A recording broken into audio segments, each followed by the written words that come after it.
You've been told to fight lust like it's your enemy. But here's the twist. Lust has been your coping mechanism. It's been your medicine. And now, the medicine has become the poison. In this video, we're going to overcome lust for good this time, so you won't have to waste another second on this problem. First, let's uncover why you feel lust. Lust isn't just about sex. Lust is a short circuit.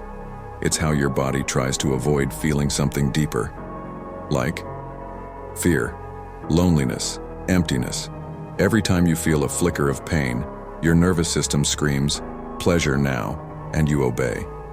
But that obedience isn't submission, it's slavery. You've mistaken relief for healing. Lust is not just some spontaneous hormonal event. It's the result of your inner reality being unbearable. You lust when you feel powerless in your real life. You feel unseen and want to dominate or be dominated. You've built your self-worth on being desired or desiring others. You're disconnected from your body and live only in your head. You believe love is impossible or too risky, so you settle for stimulation. You've turned to lust because your soul is starving. Starving for meaning, starving for silence, starving for truth. And lust is loud, fast, and cheap. So, you feed on it, again and again. But it's not feeding you, it's draining you. You're not addicted to sex, you're addicted to escape. Here's what no one tells you. These aren't just tips. These are pure facts. Break these in, and lust loses its grip.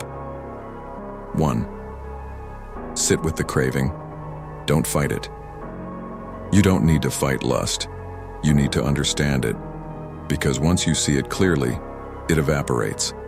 This isn't about trying harder. It's about changing the energy. The next time lust hits you, don't run. Don't suppress it or panic. Sit with it. Let the craving rise fully like a wave, and let it crash without obeying it. Close your eyes. Breathe deep into your belly. Don't try to distract yourself. Then ask, what do I feel in my body right now?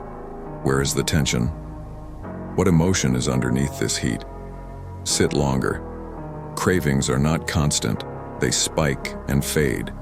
If you sit long enough, you'll notice they come in waves, not floods. Craving is energy, but it's not just sexual energy, it's life force. If you don't react, that energy begins to transform. It becomes clarity, drive, creativity. You don't defeat lust by crushing it. You alchemize it by feeling it completely without feeding it. Eventually, you'll realize you're stronger than the craving because you are not the craving. 2.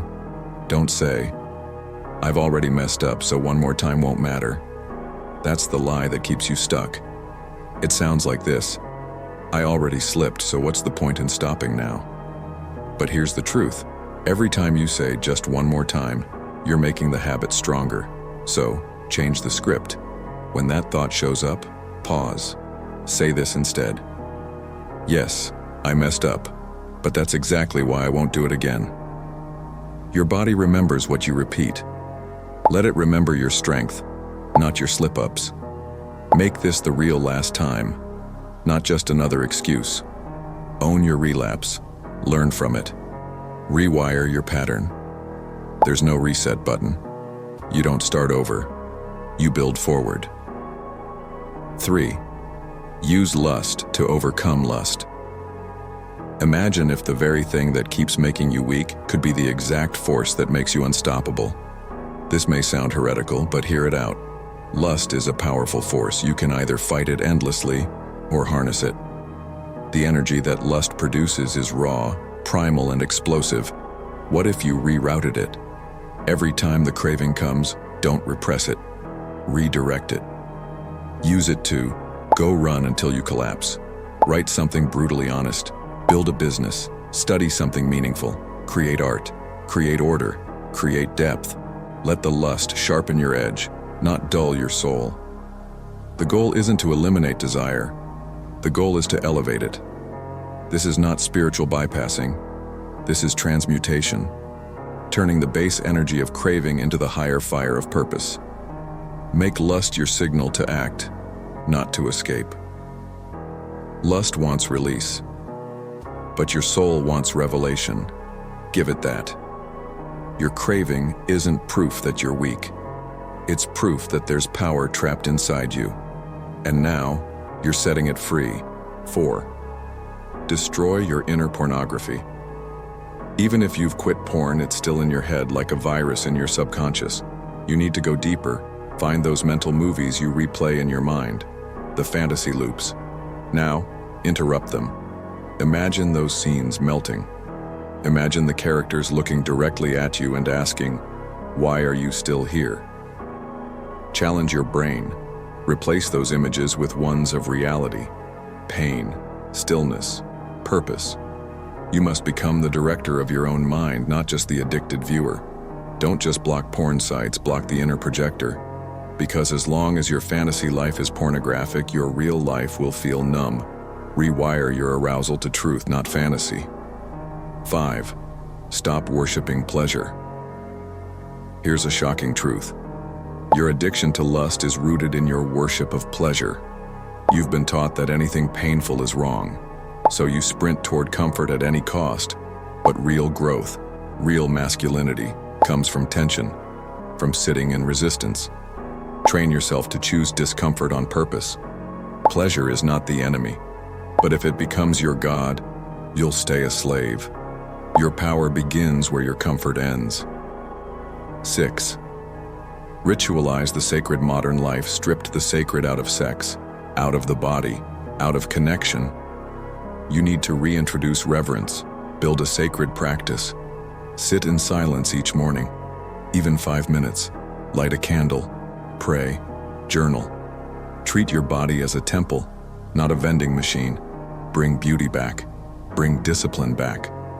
Ritual doesn't have to mean religion, it means meaning.